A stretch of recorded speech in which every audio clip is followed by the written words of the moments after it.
ओम नमः। श्री महावीराय नमः। श्री द्वादशांग श्रुत देव्यै नमः।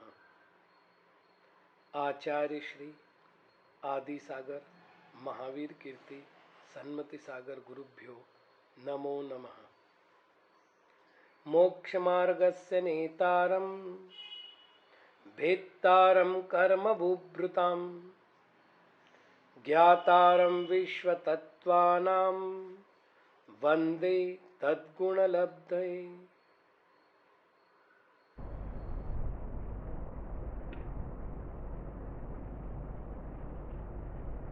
ग्रंथकर्ता ने पहले अधिकार में 7 तत्वों के क्रम का निर्देश करते समय जीवाश्रव बंध संवर निर्जरा मोक्षास्तत्वम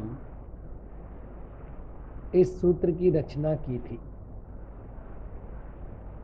तदनुसार बंध के बाद संवर और निर्जरा इन 2 तत्वों के विवेचन का क्रम प्राप्त होता है। अतः उन्हीं 2 तत्वों का विवरण किया जाता है। संवर किसे कहते हैं उसका लक्षण बताते समय आचार्य महाराज कहते हैं आश्रव निरोधः संवरः। आश्रव का निरोध संवर है। अभिनव कर्मों के ग्रहण करने में जो हेतु है उसे आश्रव कहते हैं और उस आश्रव का निरोध करने को संवर कहते हैं। अर्थात संसार के निमित्तभूत क्रियाओं की निवृत्ति करने को संवर कहते हैं। स गुप्ति समिति धर्मानुप्रेक्षा परिषजय चारित्रैः। वह शब्द से पिछले सूत्र में कहा हुआ संवर शब्द लाना है। संवर शब्द नाम है और सह शब्द सर्वनाम है। तो संवरः किनके द्वारा होता है तो तृतीय विभक्ति का बहुवचन है। अतः गुप्ति के द्वारा, समिति के द्वारा, धर्म के द्वारा, अनुप्रेक्षाओं के द्वारा, परिषजय के द्वारा और चारित्रों के द्वारा होता है। अब इनमें जो आगत शब्द है उनका विवेचन ग्रंथकार स्वयं करने वाले हैं। तपसा निर्जरा च, तप के द्वारा निर्जरा होती है। यहाँ जो चकार का प्रयोग है वह संवर का भी कारण है यह बता रहा है। अर्थात च से यहाँ पर पहले सूत्र में कथित संवर शब्द को लाना है। तो तपसा निर्जरा संवरः, तप से निर्जरा भी होती है और संवर भी होता है। यहाँ पर एक महत्वपूर्ण प्रश्न आता है कि 10 धर्मों में तप नाम का धर्म है। उस तप नाम के धर्म में जब तप का वर्णन पूर्ण होना ही है तो यहाँ पर इस सूत्र की आवश्यकता क्या है। तो आचार्य श्री पूज्यपाद स्वामी जी ने इसका उत्तर देते समय कहा है कि तपो धर्मेंतर्भूतमपि पृथग उच्यते उभय साधनत्व ख्यापनार्थम संवरम प्रति प्राधान्य प्रतिपादनार्थम च। तप का 10 धर्मों में अंतर्भाव हो जाता है, फिर भी उसमें संवर और निर्जरा इन उभय कारणों का कथन करने के लिए अथवा संपूर्ण संवर हेतुओं में तप प्रधान हेतु है यह बताने के लिए तप को अतिरिक्त रूप से यहाँ ग्रहण किया गया है। दूसरे सूत्र में गुप्ति, समिति, धर्म, अनुप्रेक्षा, परिषजय और चारित्र इन शब्द का प्रयोग हुआ था, उन्हीं शब्दों का क्रम से अर्थ बता रहे हैं। सम्यक योग निग्रहो गुप्ति, काय वांगमन कर्म योग सूत्र जा चुका है। मन वचन काय की चंचलता को गुप्ति योग कहते हैं।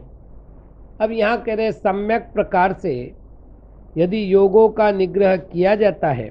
अब यह सम्यक शब्द का प्रयोग क्यों किया? क्योंकि विषय सुख की आकांक्षाओं की निवृत्ति हो तो ही योग के निग्रह को गुप्ति कहते हैं। मात्र योग के निग्रह को गुप्ति करने पर कोई कषाय सहित जीव भी योग का निग्रह करेगा और उसे गुप्ति स्वीकार करना पड़ेगा, ऐसा दोष उत्पन्न ना हो, इसलिए सम्यक शब्द को लगाया गया है। अर्थात संक्लेश परिणामों से रहित हो, विषय सुख की आकांक्षा ना हो, ऐसी अवस्था में किया गया योगों का निग्रह गुप्ति है। तो मन योग का निग्रह मनोगुप्ति, वचन योग का निग्रह वचन गुप्ति और काय योग का निग्रह काय गुप्ति है। इर्या भाषैषणादान निक्षेपोत्सर्गाः समितयः,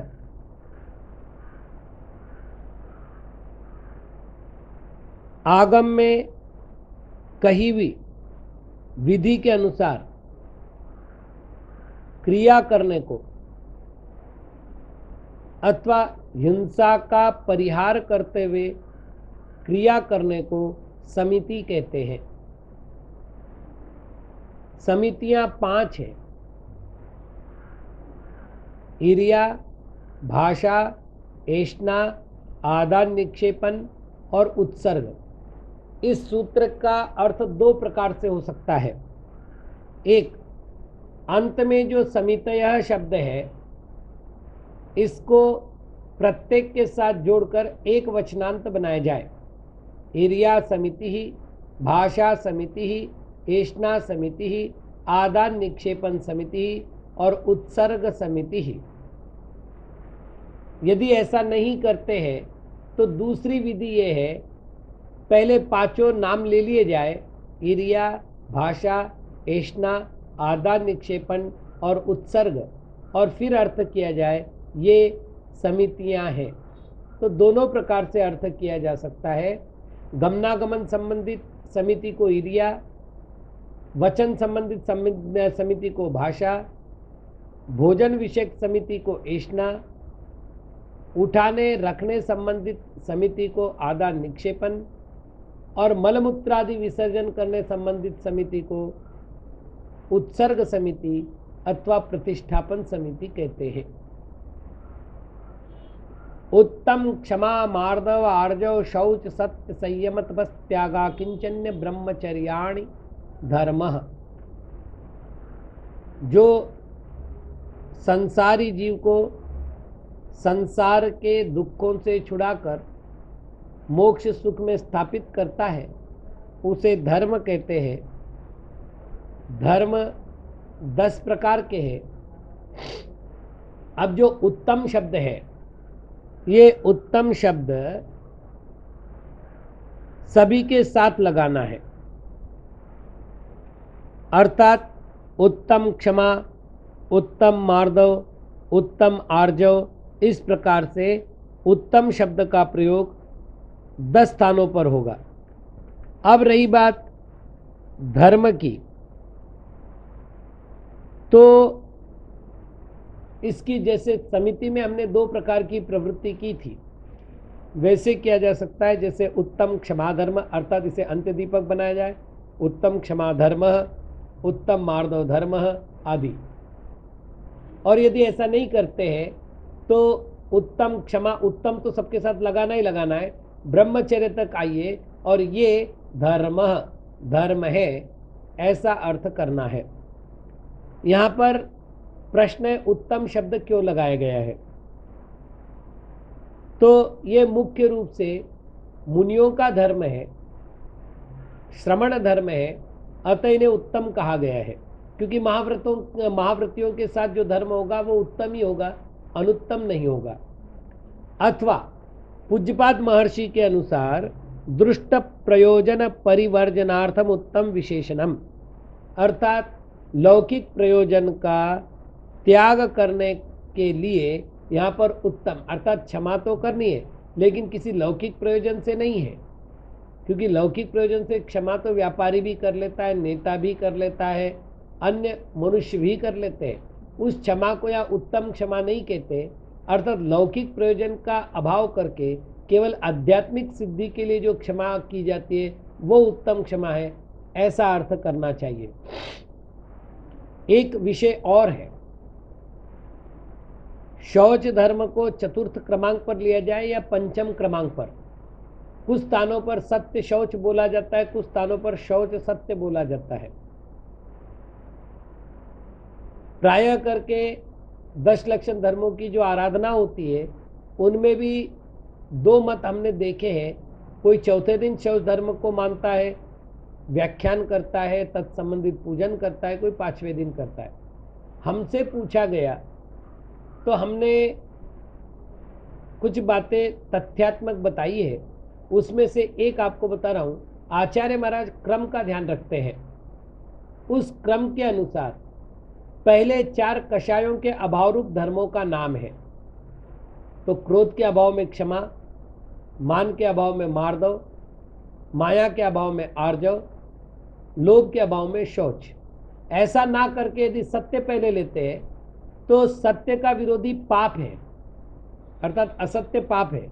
तो 3 तो हो जाएंगे कषाय, चौथा हो जाएगा पाप, 5वां हो जाएगा फिर कषाय। तो इसे क्रम भंग मानना पड़ेगा। एक कारण और है, हम जिस ग्रंथ का स्वाध्याय करते हैं वो ग्रंथकर्ता किस क्रम को स्वीकार करते हैं, ऐसा प्रश्न आने पर यहाँ उत्तर दिया जाएगा कि 7वें अधिकार में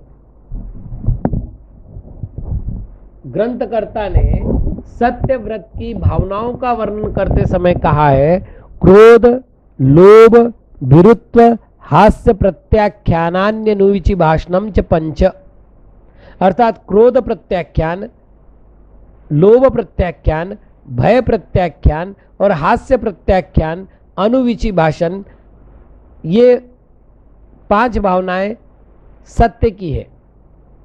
अर्थात जिसमें लोभ है वह सत्य नहीं बोल सकता। ये न्यायशास्त्र के सभी ग्रंथों में है कि अन्यथावादी नहीं होते। कौन? जिनेंद्र भगवान। क्यों नहीं होते?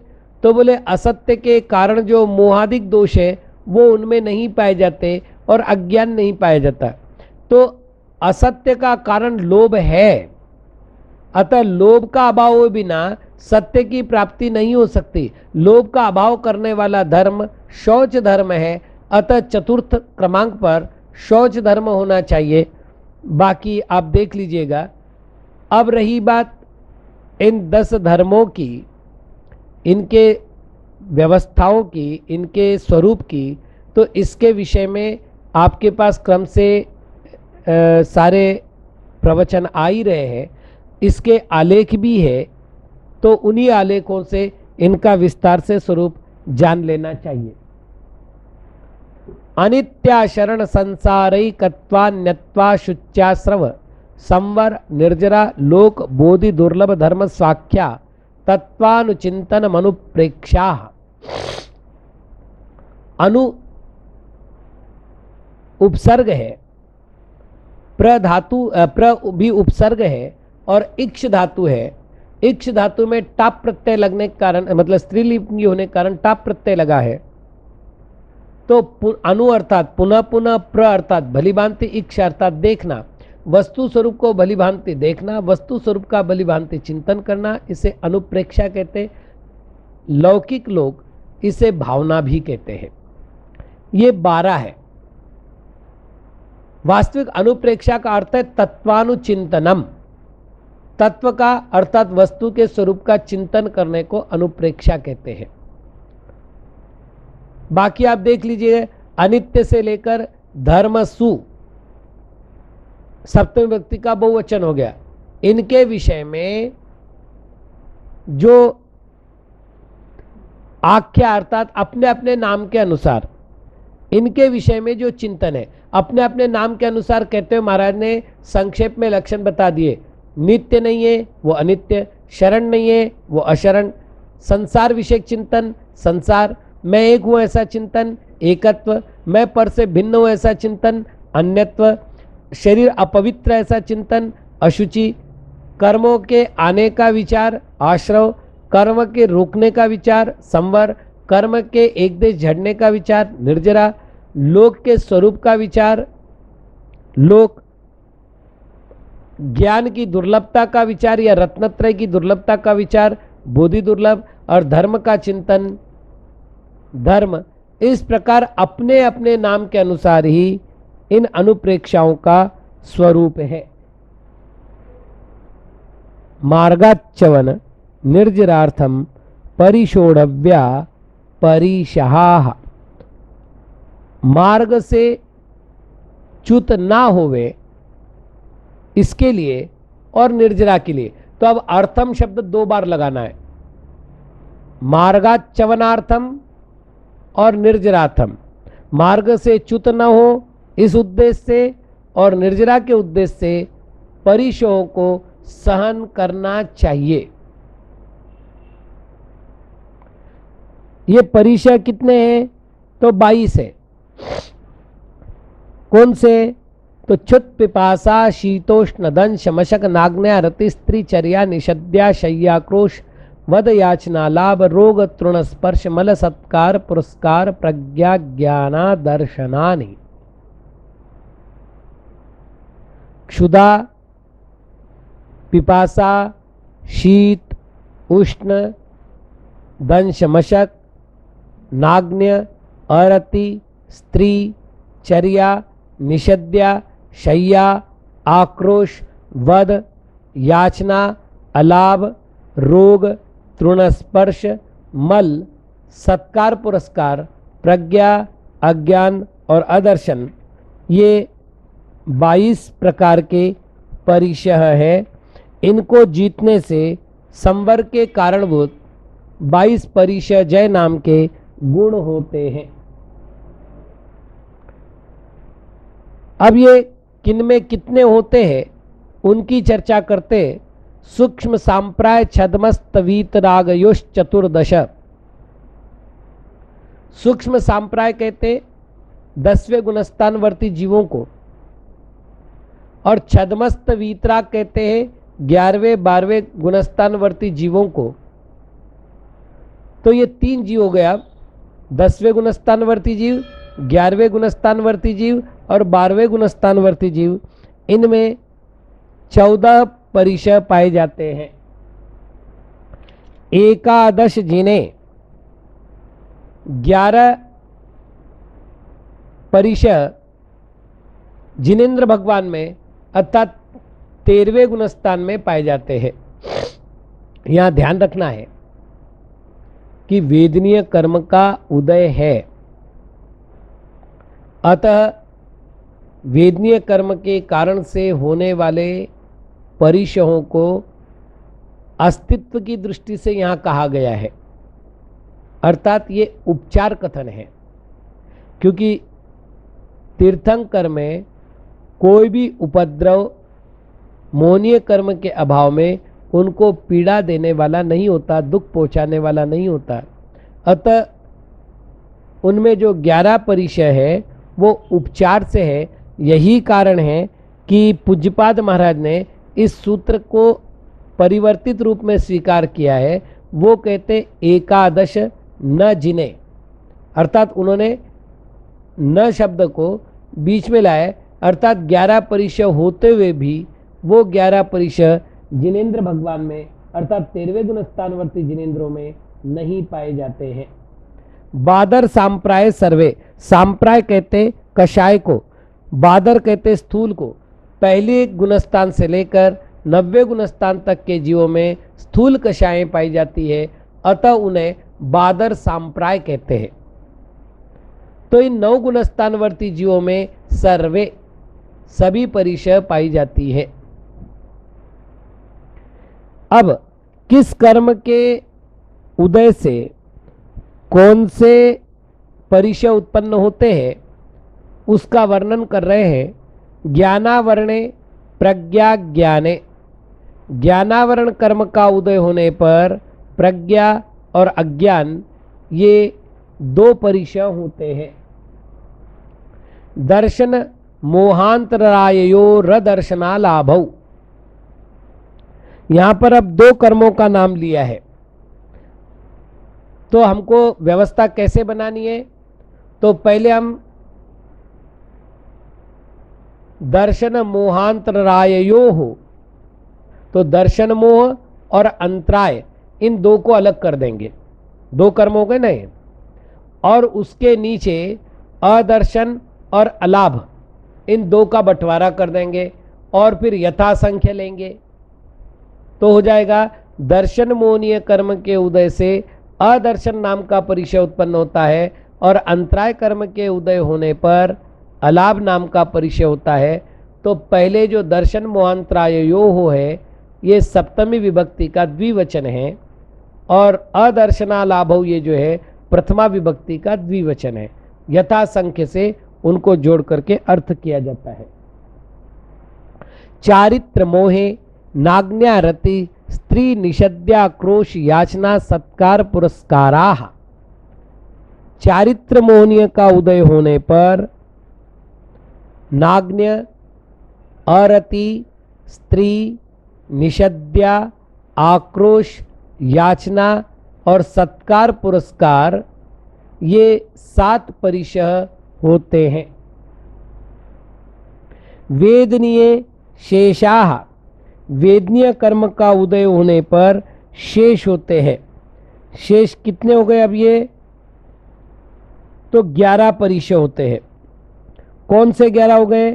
क्षुधा, तृषा, शीत, उष्ण, दंश मशक, चर्या, शय्या, वध, रोग, तृणस्पर्श और मल, ये परिचय वेदनीय कर्म के कारण होते हैं। अभी जो हमने देखा था ना कि एकादश जिने एकादश न जिने, वो इसी वेदनीय कर्म से संबंधित होने वाले 11 परिचयों की चर्चा है। एकादयो भाज्या युगपदे कस्मिन्नई कोन विंशते है, एक जीव में एक साथ कितने परिचय पाए जा सकते हैं? तो यहां पर उसका उत्तर देने के लिए आचार्य महाराज ने इस सूत्र की रचना की है। एक आदयः भाज्याः, एक आदि रूप में विभाजन करना चाहिए। किसी को 1 हो सकता है, किसी को 2 हो सकते, किसी को 3 हो सकते। कब?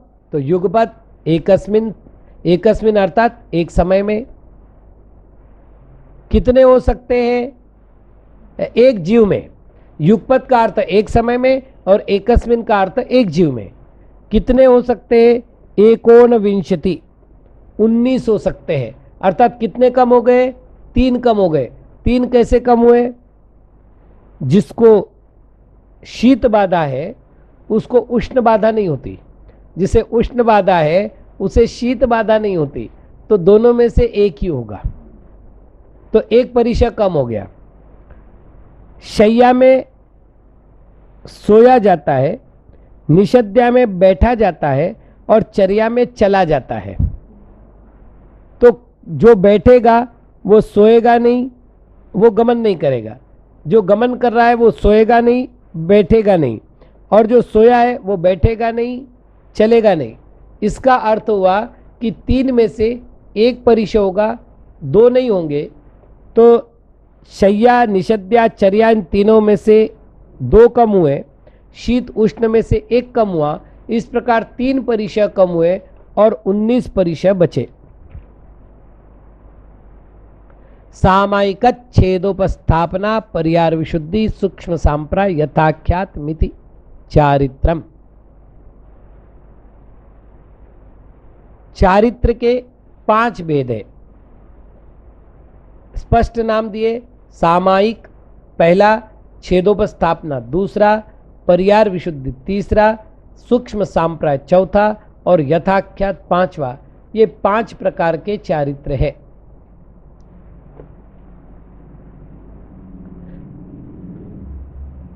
तपसा निर्जराच सूत्र के द्वारा तप का वर्णन आया था। अब उसी का विस्तार करने के लिए दो सूत्र दे रहे। पहले बाह्य तप का वर्णन करेंगे, फिर अभ्यंतर तप का वर्णन करेंगे। बाह्य तप के भी 6 भेद है। अंशनावमौदर्य, वृत्ति परिसंख्यान, रस परित्याग, विविक्त शय्यासन, काय क्लेशा, बाह्यम तपः। उपवास करने को अनशन कहते हैं, अर्थात चतुराहार विसर्जनम उपवासः। उपवास करने को अर्थात 4 प्रकार का आहार का त्याग करने को अनशन कहते हैं। भूख से कम खाने को अवमौदर्य कहते हैं। नियम पूर्वक भोजन करने को वृत्ति परिसंख्यान कहते हैं। रसों का अपनी शक्ति के अनुसार त्याग करने को रस त्याग कहते हैं, और उस रस त्याग में किसी प्रकार की मतलब ऑप्शनली व्यवस्था न स्वीकार करे, उस भावना को परि कहते। समन्ता चारों ओर से,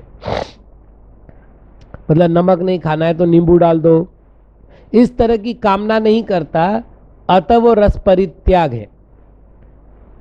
विविक्त अर्थात एकांत में, शय्या अर्थात सोना, आसन यानी बैठना, अर्थात एकांत में बैठना, सोना इत्यादि क्रिया करने को विविक्त शय्यासन कहते हैं। और शरीर को पीड़ित करने के लिए विविध प्रकार के आसन आदि करने को काय क्लेश तप कहते हैं। ये सारे तप बाह्य द्रव्य की अपेक्षा रखते हैं, अर्थात भोजन की अपेक्षा रही तो अनशन, अवमौदर्य, वृत्ति पर संज्ञान, रस परित्याग तप हुआ। एकांत स्थान की आवश्यकता रही तो विविक्त शय्यासन तप हुआ। और शरीर की विविध आकृतियां बनाने के लिए शरीर की आवश्यकता रही। इस तरह से बाह्य द्रव्य की अपेक्षा होने से इस तप को बाह्य तप कहते हैं। दूसरा कारण यह है कि पर प्रत्यक्ष है। आज मेरा उपवास है, ये सभी के प्रत्यक्ष, जो मेरे आसपास रहते वो जानते हैं कि आज मैंने आहार नहीं किया है, तो ये पर प्रत्यक्ष है, अतः इसको बाह्य तप कहते हैं।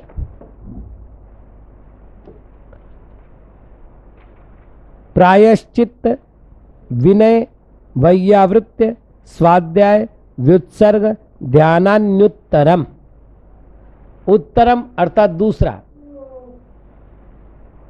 तो पहला कौन सा था? बाह्य। तो दूसरा कौन सा होगा? अंतरंग। अंतरंग तब भी 6 प्रकार का है। पहला प्रायश्चित, अर्थात प्रमाद के कारण से जो दोष लगे हैं उनका परिहार करना। दूसरा है विनय, पूज्य पुरुषों के प्रति आदर करना। तीसरा है वैयावृत्ति, काय चेष्टा के द्वारा अथवा अन्य द्रव्य के द्वारा उपासना करने को, सेवा करने को वैयावृत्ति कहते हैं। स्वाध्याय, ज्ञान भावना से आलस्य का त्याग करने को स्वाध्याय कहते हैं, अथवा जिनेंद्र भगवान की वाणी का पठन पाठन करने को स्वाध्याय कहते हैं। व्युत्सर्ग अर्थात ये मेरे है ऐसे पर वस्तु में संकल्प का त्याग करने को व्युत्सर्ग कहते हैं। और चित्त का विक्षेप छोड़ने को, चित्त के एकाग्र करने को ध्यान कहते हैं। इस प्रकार बाह्य अंतरंग तप के 6 भेद हुए। नव चतुर्दश पंच द्विभेदा यथाक्रमम प्राग ध्यानात्। अब इस सूत्र का हमें अर्थ करना है। प्राग ध्यानात्, ध्यान से पहले तक। तो अंतरंग तप के भेद कितने थे? 6। 6 में से वो कह रहे ध्यान से पहले, तो ध्यान अंतिम तप था, तो ध्यान से पहले कितने तप बचे? 5।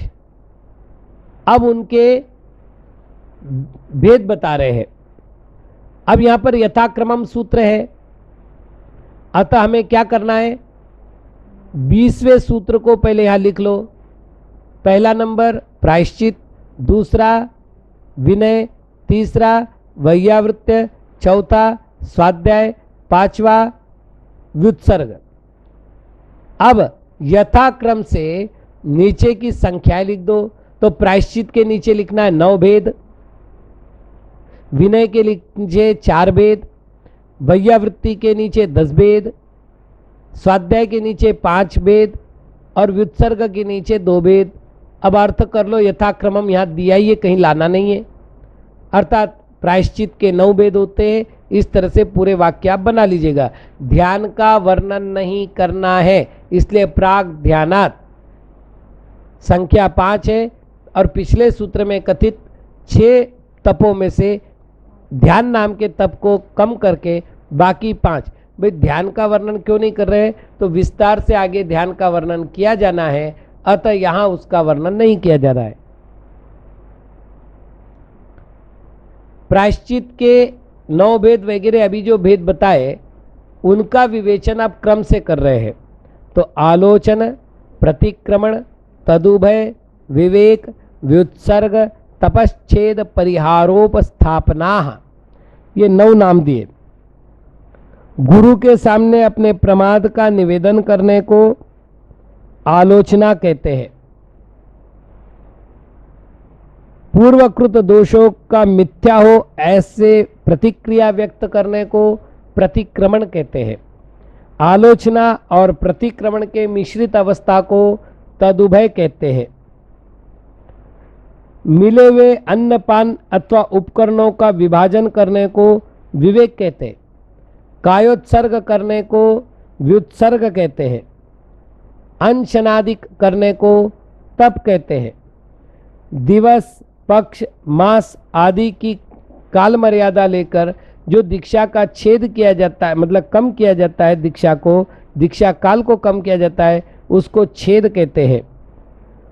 कुछ काल के लिए संग से दूर कर दिया जाता है, उसे परिहार कहते हैं। और पुनर्दीक्षा देने को उपस्थापना कहते हैं।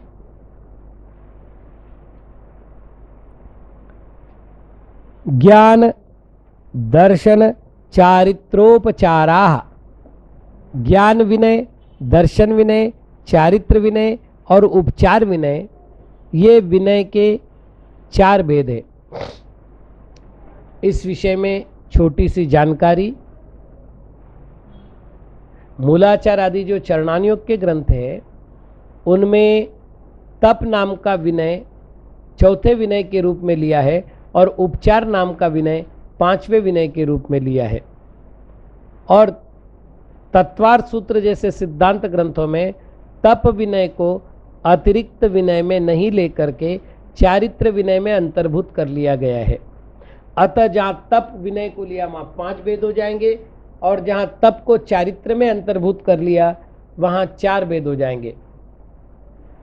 अब ज्ञान और ज्ञानी, इन दोनों का विनय करने को ज्ञान विनय कहते हैं।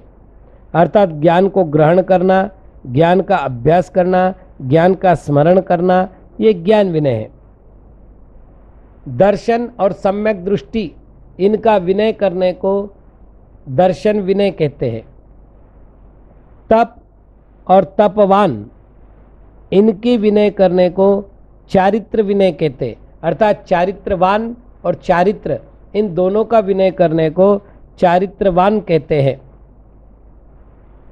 तथा प्रत्यक्ष में अथवा परोक्ष में गुरुजन के होने पर जिस प्रकार का विनय किया जाता है उसको उपचार विनय कहते हैं। आचार्योपाध्याय, तपस्वी, शैक्ष, ग्लाण, गण, कुल, संग, साधु, मनोज्ञानम।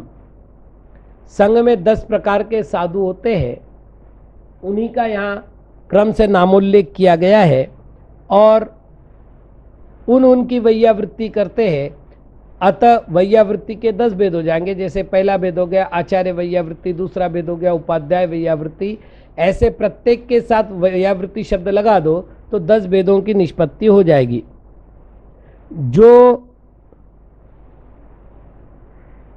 पंचाचार का परिपालन करते हैं उनको आचार्य कहते हैं, अथवा जिनके पास जाकर व्रत ग्रहण करते हैं उनको आचार्य कहते हैं। जिनके पास जाकर शास्त्रों का अध्ययन किया जाता है उनको उपाध्याय कहते हैं। जो अनेक उपवासों का अनुष्ठान करते हैं उनको तपस्वी कहते हैं। जो शिक्षा ग्रहण करने वाले उनको शैक्ष कहते हैं। जो रोग से युक्त शरीर वाले उनको ग्लान कहते। स्थविरों की संगति को गण कहते। एक दीक्षा के धारक, एक दीक्षा देने वाले आचार्य के शिष्यों को कुल कहते हैं। मुनि आरिका श्रावक श्राविका के समुदाय को संघ कहते हैं। चिरकाल से जो दीक्षित है उसे साधु कहते हैं, और जिसे लोग श्रेष्ठ समझते हैं, भला समझते हैं, उस साधु को मनोज्ञ कहते हैं। तो ये 10 प्रकार के साधु संघ में होते हैं। उनकी अपेक्षा वैयावृत्ति के 10 भेद हैं। वाचना पृच्छना अनुप्रेक्षामनाय धर्मोपदेशाः। स्वाध्याय के 5 भेद हैं। निर्दोष रूप से ग्रंथ, अर्थ और ग्रंथार्थ, इनको पढ़ना पढ़ाना, इसे वाचना कहते हैं। पढ़े हुए विषय में अपने संशय का निवारण करने के लिए अथवा विशिष्ट विद्याभ्यास करने के लिए गुरुजनों से जो प्रश्न किए जाते हैं उसे पृच्छना कहते हैं। पढ़े हुए विषय का पुनः पुनः चिंतन करने को अनुप्रेक्षा कहते हैं। ग्रंथ के सूत्र अथवा अन्य प्रकार के श्लोक, गद्य पद्य जो भी होगा, उन्हें शुद्ध रूप से पढ़ने को आमनाय कहते हैं। और धर्मोपदेश देने को अर्थात धर्म कथा आदि कहने को धर्मोपदेश कहते हैं। बाह्याभ्यंतरोपध्यो, व्युत्सर्ग का अर्थ त्याग किया था हमने, अतः यहां पर कह रहे बाह्य उपधि और अंतर उपधि। उपधि शब्द 2 बार लगाना है, और चूंकि ये षष्ठी विभक्ति का द्विवचन है तो वहां हो गया बाह्य उपधेय है, अभ्यंतर उपधेय है। यहां द्विवचन है, हमने 2 जगह लगाने पर एक वचन क्या है? बाह्य उपधि का त्याग करना बाह्य विसर्ग हुआ, अभ्यंतर उपधि का त्याग करना अभ्यंतर उपसर्ग व्युत्सर्ग हुआ। जैसा कि पहले प्राग ध्यानात् शब्द का प्रयोग किया था, अर्थात ध्यान को वर्णन के क्रम में नहीं रखा था, और तब ये कहा गया था कि बहुविषयत्वात्, ध्यान का विषय बड़ा है, अतः उसका स्वतंत्र विवेचन करना आवश्यक है। तो सबसे पहले ध्यान किनको होता है, ध्यान किसे कहते हैं, ध्यान की कालावधि क्या है, ऐसे 3 प्रश्नों का उत्तर दिया जाता है। उत्तम सानन सैकाग्र चिंता निरोधो ध्यान मांतर मुहूर्तात्। उत्तम सनन कहते हैं पहले 3 सननों को, वज्रवृषभ नाराज, वज्र नाराज और नाराज, 3 सनन को उत्तम सनन कहते हैं। अर्ध नाराज, कीलक और असंप्राप्ता सुपाटिका, इन 3 को हीन सनन कहते हैं।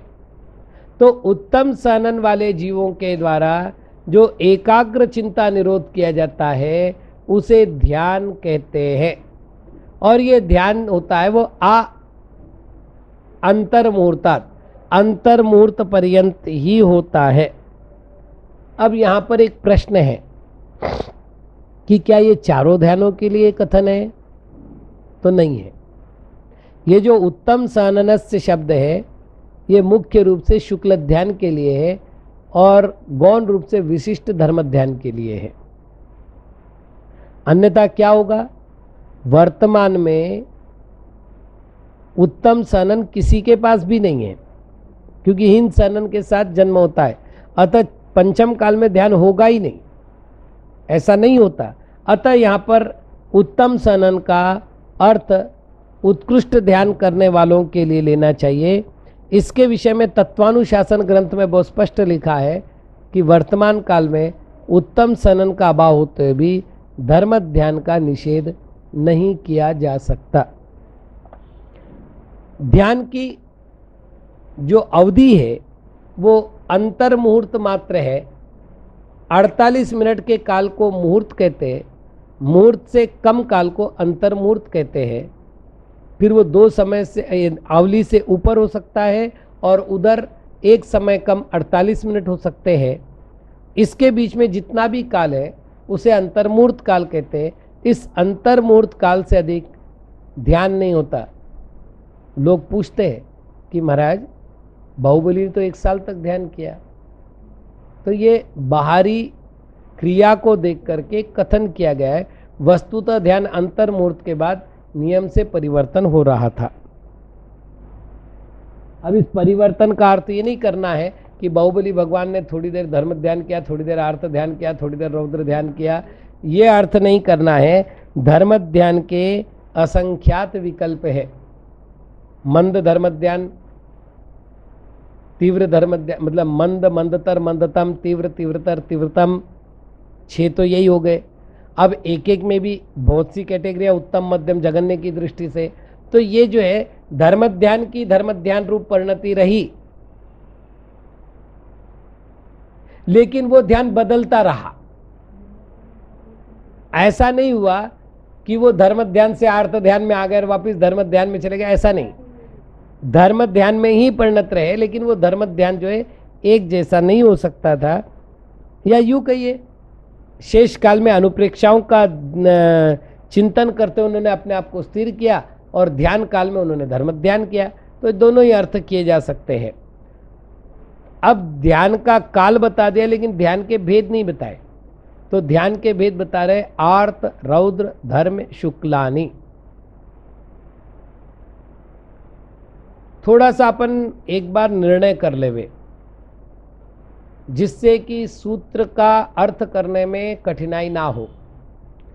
इस अध्याय का नाम है संवर निर्जरा अधिकार। तो इसमें किसका वर्णन चलना है? संवर और निर्जरा का। क्या आर्त और रौद्र ध्यान से संवर और निर्जरा होती है? तो नहीं होती। अब हमको वापस देखना है।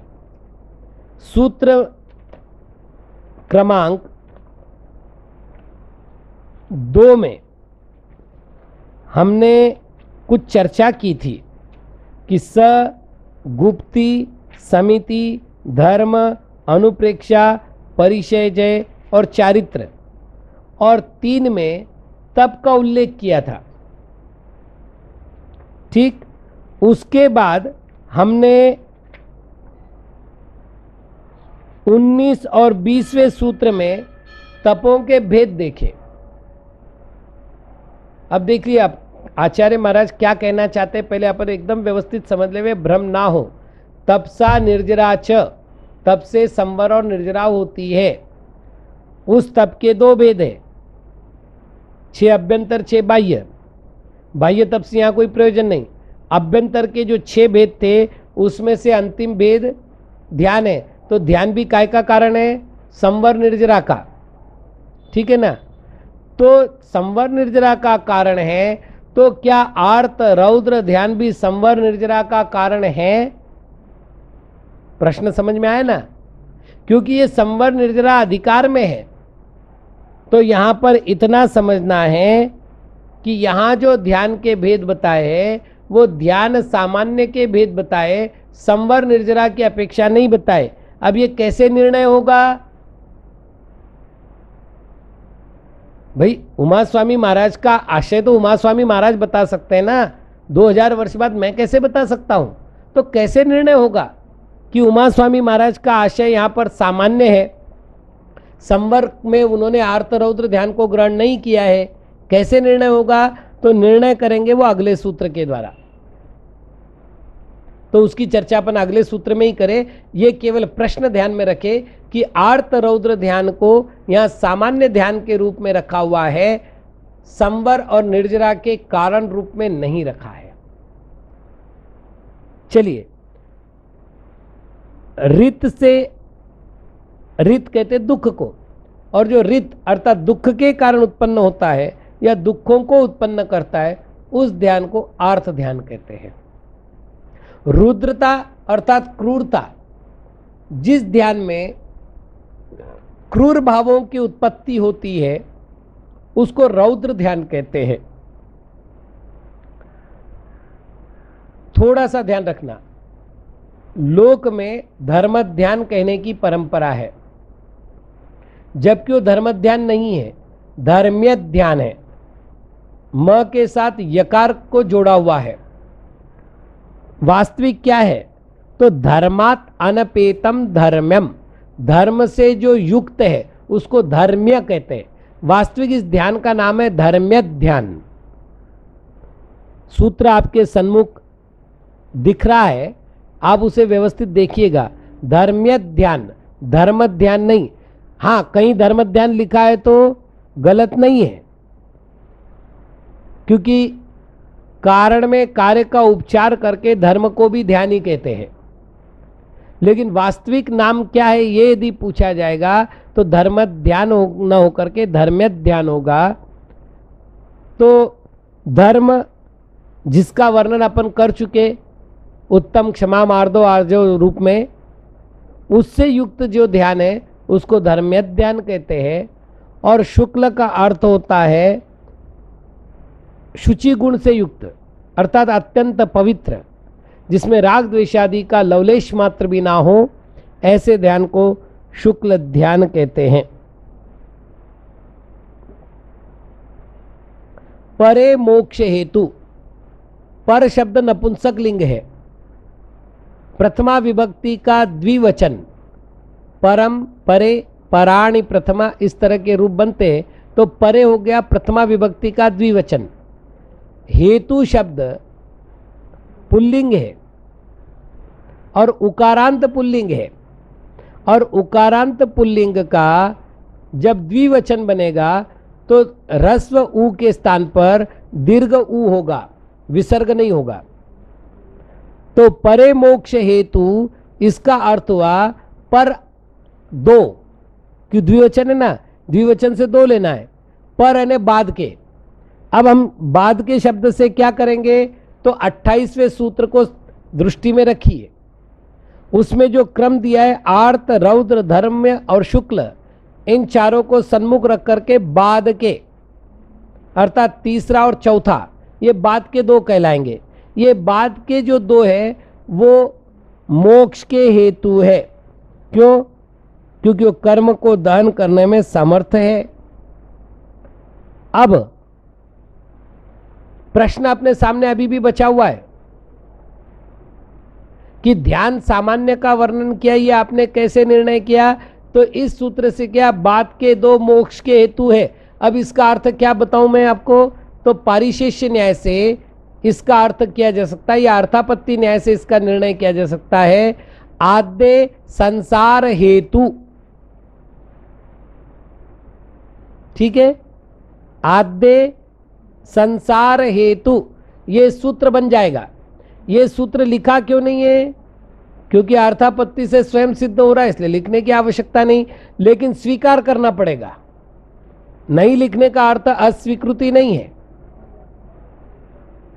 तो यहां पर वो है, तो इसका अर्थ रहा कि इसके लिए बहुत स्पष्ट रूप से आचार्य पुच्छपाद महाराज ने निर्देश दिया है, परे मोक्ष हेतु इति वचनात् पूर्वे आर्त रौद्रे संसार हेतु इत्युक्तम भवति। मैंने आद्य कहा और पूज्यपाद महाराज ने पूर्वे कहा, बस इतना सा अंतर है, अर्थ में अंतर नहीं है।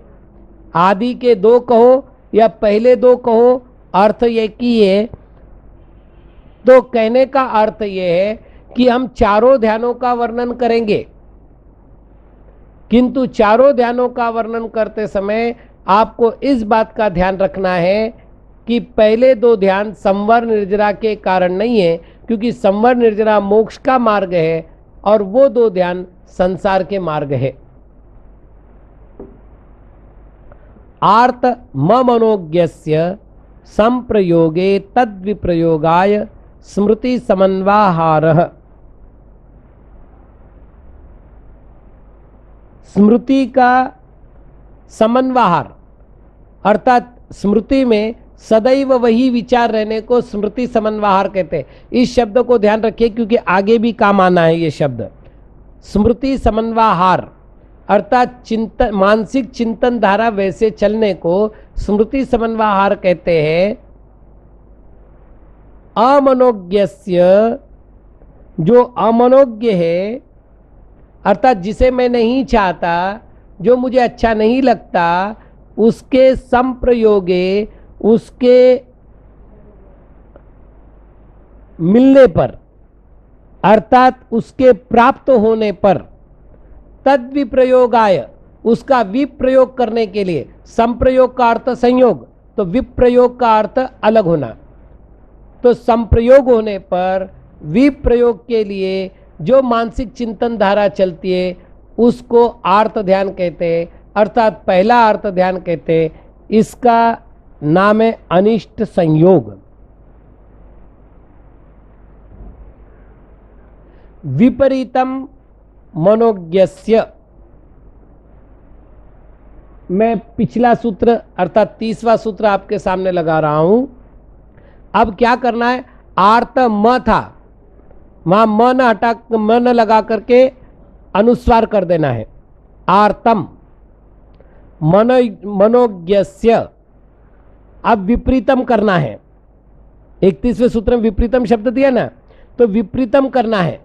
तो आर्तम मनोज्ञस्य विप्रयोगे, संप्रयोगे का विरोध क्या हो गया, विप्रयोगे, और तद्विप्रयोगाय का विरुद्ध क्या हो गया, तत्संप्रयोगाय स्मृति समन्वाहारः। ये सूत्र बना, ठीक है। इसका अर्थ हो गया मनोज्ञ वस्तु का वियोग होने पर उसके पुनः संयोग होने के लिए जो मानसिक चिंतन धारा चलती है उसे इष्ट वियोग नाम का आर्त ध्यान कहते हैं। ये दूसरा आर्त ध्यान है। तीसरा है वेदनायाश्च। अब फिर 30वें सूत्र को सामने लाइए। आर्तम वेदनायाः संप्रयोगे तद्विप्रयोगाय स्मृति समन्वाहारः। वेदना के संयोग होने पर वेदना का दूर हो, इस प्रकार जो मानसिक चिंतन किया जाता है उसको तीसरा आर्त ध्यान कहते हैं। इसका नाम है वेदना आर्त ध्यान या पीड़ा चिंतन आर्त ध्यान। चौथा है निदानम च। वापिस 30वां सूत्र ले आइए। देखिए कैसे अर्थ किए जाते सूत्रों के। आर्तम निदानाय स्मृति समन्वाहारः। यहां बाकी विषय बीच में नहीं आएंगे। निदानाय या निदानस्य स्मृति समन्वाहारः, इससे आपका काम हो जाएगा। तो निदान भी आर्त ध्यान है। तद विरत देश विरत प्रमत्त संयतानाम। तत् वह कौन, जिसका प्रकरण चल रहा है। किसका प्रकरण चल रहा है, आर्त ध्यान का प्रकरण चल रहा है। तो तत् शब्द के स्थान पर हम क्या लाएंगे, आर्तम। आर्त नाम का जो ध्यान है वह किन में पाया जाता है, अविरत। अविरत कहते हैं पहले, दूसरे, तीसरे और चौथे गुणस्थानवर्ती जीव को। देश विरत, देश विरत कहते हैं पांचवें गुणस्थानवर्ती जीव को। और प्रमत्त संयत छठे गुणस्थान का नाम है। तो ये अविरत को होता है, देश विरत को होता है और प्रमत्त संयुतों को होता है। अब एक स्पष्ट बात है, देखिए मैं आपको सूत्र बोलकर बताता हूं। तत् आप्रमत्त संहिता नाम,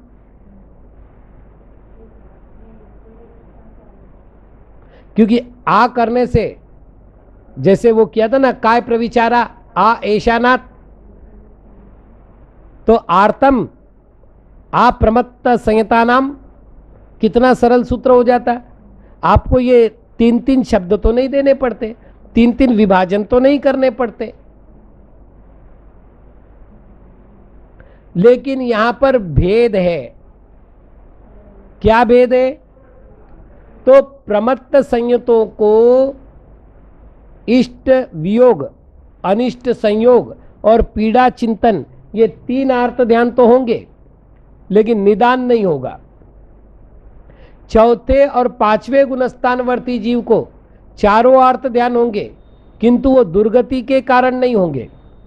पहले, दूसरे, तीसरे गुणस्थानवर्ती जीव को जो अर्थ ध्यान होंगे वो दुर्गति के कारण होंगे। ये बताने के लिए विभाजन करना आवश्यक था।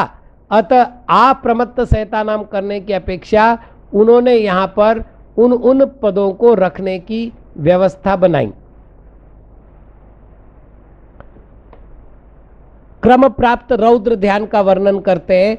हिंसा नृतस्तेय विषय संरक्षणेभ्यो रौद्रम विरत देश विरतयोः। हिंसा, झूठ, चोरी और विषय संरक्षण, इनके निमित्त से क्रूर परिणाम उत्पन्न होते हैं, वो रौद्र ध्यान है। ये ध्यान 2 जीवों को पाया जाता है, अविरत और देश विरत। इसमें केवल इतना ध्यान रखना है, पुनः वही बात, पहले, दूसरे, तीसरे गुणस्थानवर्ती जीव का रौद्र ध्यान उसे दुर्गतियों तक ले जाता है। चौथे और 5वें गुणस्थानवर्ती का रौद्र ध्यान उसे दुर्गतियों में नहीं ले जाता। बस ये अर्थ करना है। अब ये दोनों अर्थों के लिए बृहद द्रव्य संग्रह की टीका देख लेनी चाहिए। आज्ञा पाय विपाक संस्थान विचयाय धर्म्यम। अब इसमें जो विचय शब्द है ये 4 बार लगाना है, और स्मृति समन्वहारः यह लाना है। वापिस एक बार, आज्ञा विचयाय स्मृति समन्वहारः, अपाय विचयाय स्मृति समन्वहारः, विपाक विचयाय स्मृति समन्वहारः और संस्थान विचयाय स्मृति समन्वहारः। ये 4 धर्म ध्यान के भेद हो गए। इनको हम कहते हैं आज्ञा विचय, अपाय विचय, विपाक विचय, संस्थान विचय। जिनेंद्र भगवान की आज्ञा का विचार करना आज्ञा विचय, सभी जीवों का कल्याण हो ये भावना करना अपाय विचय, कर्मों का चिंतन करना विपाक विचय, और आकृतियों का विचार करना संस्थान विचय। शुक्ले चाद्य पूर्व विदः। अब शुक्ल ध्यान का वर्णन प्रारंभ कर रहे हैं। यहां च शब्द से धर्म ध्यान भी लेना है। पूर्व विदों को, अर्थात 14 पूर्व के जो ज्ञानी हैं उनको, अर्थात श्रुत केवलियों को धर्म ध्यान भी होता है। और आद्य शुक्ले 2 प्रकार के शुक्ल ध्यान होते हैं, अर्थात पहले 2 शुक्ल ध्यान होते हैं। परे केवलिनः, और बाकी जो 2 शुक्ल ध्यान है वो केवलियों को पाए जाते हैं। पृथक्त्वैकत्व वितर्क सूक्ष्म क्रिया प्रतिपाती विपरीत क्रिया निवर्तिनी।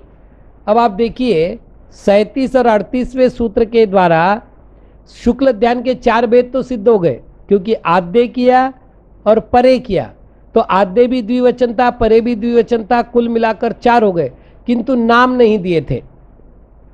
अब यहां पर नाम दे रहे हैं। इसमें जो वितर्क शब्द है वो 2 बार लगाना है।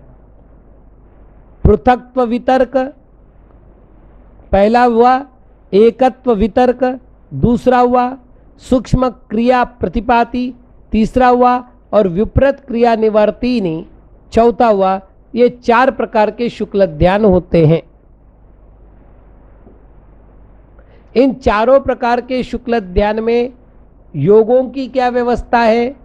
तो त्रेक योग, काय योगा, योगानाम। अब क्या करना है? तो 39वां सूत्र यहां ले आओ, और जैसा कि हमने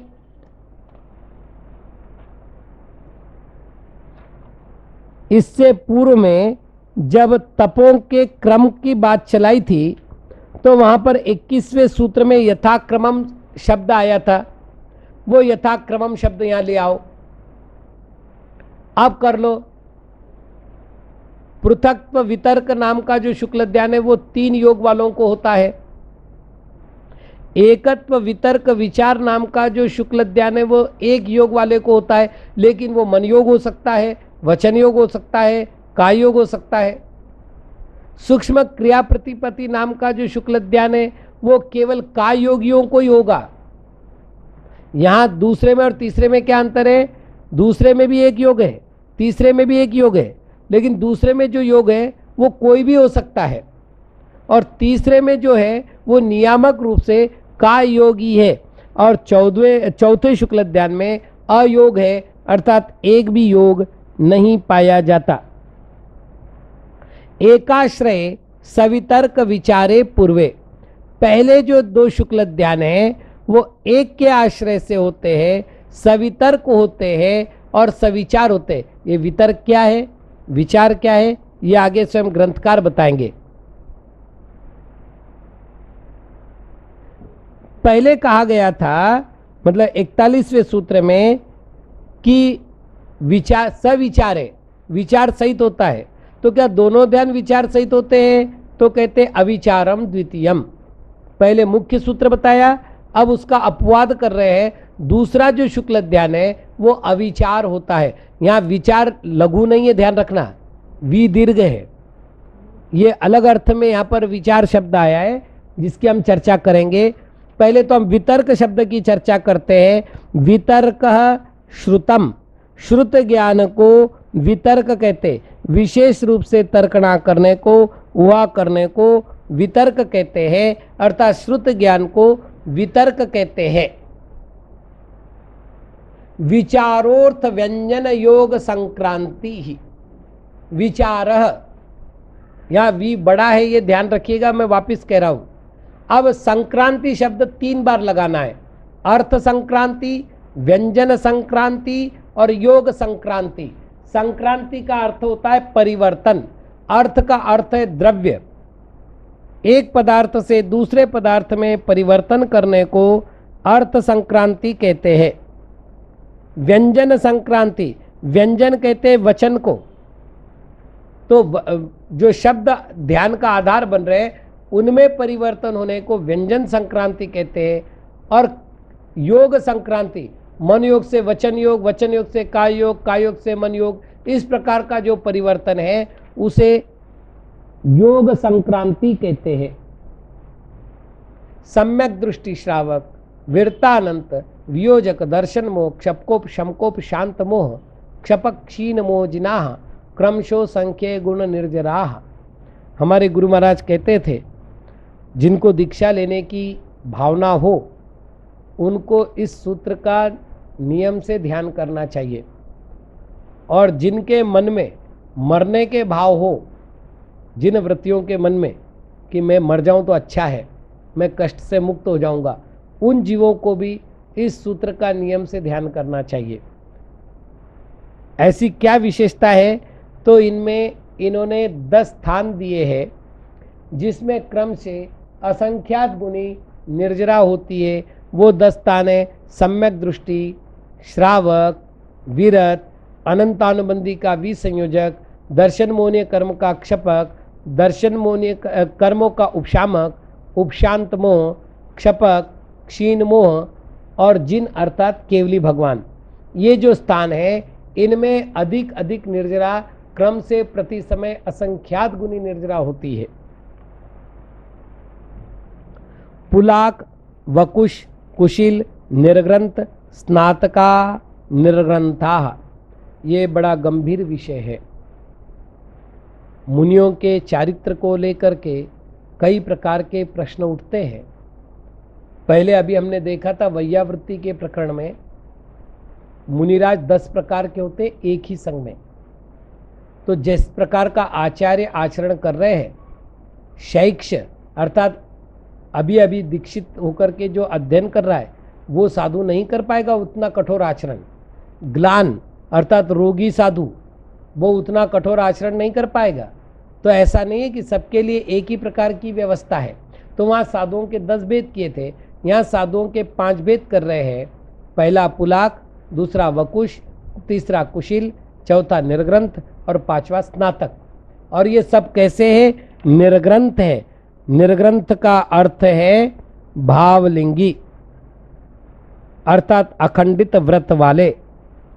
तो ये सब निर्दोष साधु है। अब वापिस एक बार, पुलाक कहते किसे है?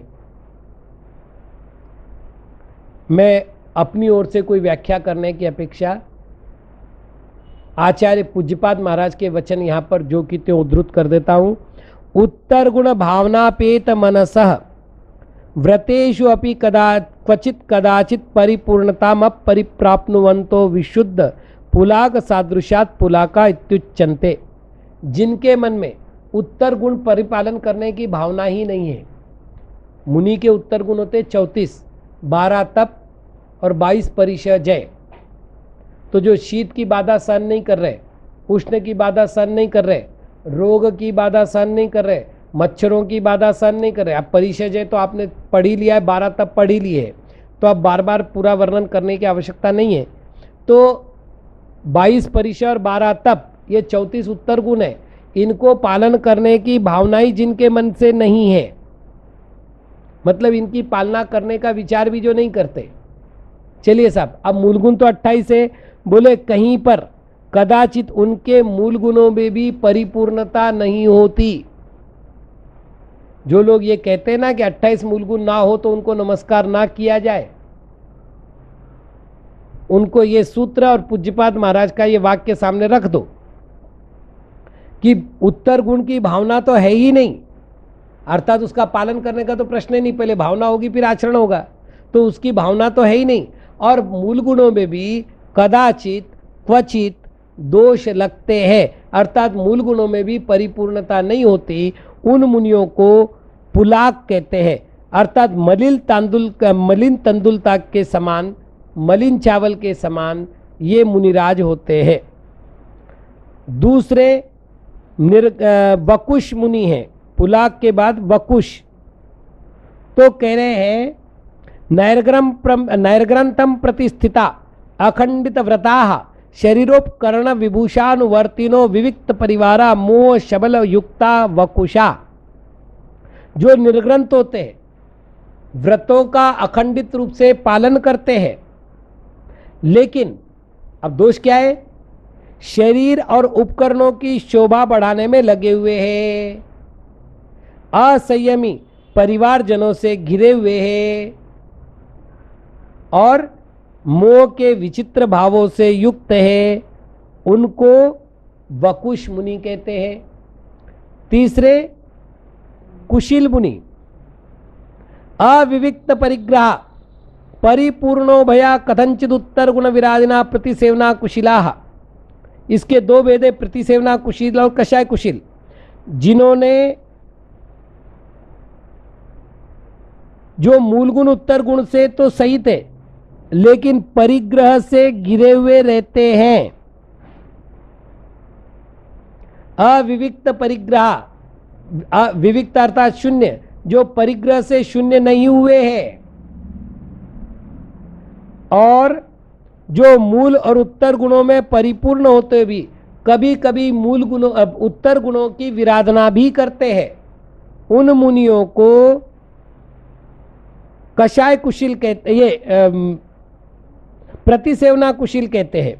और कषाय कुशिल तो जिन्होंने वशीकृतान्य कषायोदया संज्वलन मात्र तंत्रा कषाय कुशिला, जिन्होंने बाकी कषाय तो जीत लिए लेकिन संज्वलन कषाय के आधीन है, उनको कषाय कुशिल कहते हैं। निर्ग्रंथ उदक दंड राजीवत अनभिव्यक्तोदय कर्माण ऊर्ध्व मुहूर्ताद उद्भिद्यमान केवल ज्ञान दर्शन भाजो निर्ग्रंथा, जिनके कर्मों का उदय कैसा है, जल में खिंची हुई रेखा के समान है, और जो शीघ्र ही केवल ज्ञान को प्राप्त करने वाले हैं उनको निर्ग्रंथ कहते हैं। और स्नातक प्रक्षीण घाति कर्माण केवलिनो स्नातका, जो घाती कर्म का विनाश कर चुके उनको स्नातक कहते हैं। तो स्नातक से हो गए 13वें गुणस्थानवर्ती, निर्ग्रंथ से हो गए 12वें गुणस्थानवर्ती, और पुलाक वकुश कुशील, ये 3 सामान्य मुनियों के भेद हो गए। इनमें से वर्तमान में भारत में लगभग 1500-1600 साधु है, जिनमें से निर्ग्रंथ मुद्राधारी जो मुनिराज है, जितने भी होंगे अब उनमें तीनों ही भेद कर लो आप, आचार्य, उपाध्याय और साधु, ये सभी की सभी पुलाक मुनि हैं। वर्तमान में वकुश मुनि नहीं है और कुशील मुनि नहीं है। वर्तमान में भारत में सभी की सभी पुलाक मुनि हैं। और इनके लिए क्या कहा गया है, कैसे होते ये, वापिस आप ध्यान कीजिएगा। उत्तर गुणों की भावना से रहित है, मूल गुण में भी क्वचित कदाचित अपरिपूर्णता को प्राप्त होते हैं, अर्थात मूल गुण और उत्तर गुणों में क्वचित कदाचित दोष लगते हैं। ऐसे मुनियों को पुलाक मुनि कहते हैं। वर्तमान के जितने आचार्य उपाध्याय साधु है ये सब पुलाक के अंतर्गत है। अतः ये सारे प्रकरण ध्यान में रखना और उसके बाद मुनियों के विषय में चर्चा करना। इन मुनियों में क्या अंतर है, तो संयम, श्रुत, प्रतिसेवना, तीर्थ, लिंग, लेशोपपाद, स्थान विकल्पतः साध्याः। ये जो तसिल प्रत्यय लगा हुआ है इसकी चर्चा अपन बहुत बार कर चुके हैं। तह जो है तसिल प्रत्यय से लगा हुआ है, तसिल का तस शेष रहता है, स का र होता है, र का विसर्ग होता है तो तह बनता है। तो यहाँ तह शब्द जो है ये सभी जगह लगाना है, यानी अब यहाँ पर पूरा तसिल न लगा के विकल्पतः शब्द लगाना है। मतलब आप कैसे करना है, संयम विकल्पतः, विकल्प अर्थात भेद, संयम के भेद से, श्रुत विकल्प, श्रुत के भेद से अर्थात ज्ञान की अपेक्षा से, प्रतिसेवना अर्थात दोष को सेवन करने की अपेक्षा से, तीर्थ की अपेक्षा से, लिंग की अपेक्षा से, लेशा की अपेक्षा से, उपाद स्थानों की अपेक्षा से इन मुनियों में भेद होते हैं। ये 8 विकल्प बताए इन्होंने। इन 8 विकल्पों की अपेक्षा इन 5 प्रकार के जो मुनि पिछले सूत्र में बताए, इनमें भेद पाया जाता है, जिनको साध लेना चाहिए, जान लेना चाहिए। इसका विशेष वर्णन तो मूल ग्रंथों से ही अध्ययन करने योग्य है। इति मोक्ष शास्त्रे 9वां अध्याय, इस प्रकार मोक्ष शास्त्र में 9वां अध्याय पूर्ण हुआ। ओम नमः।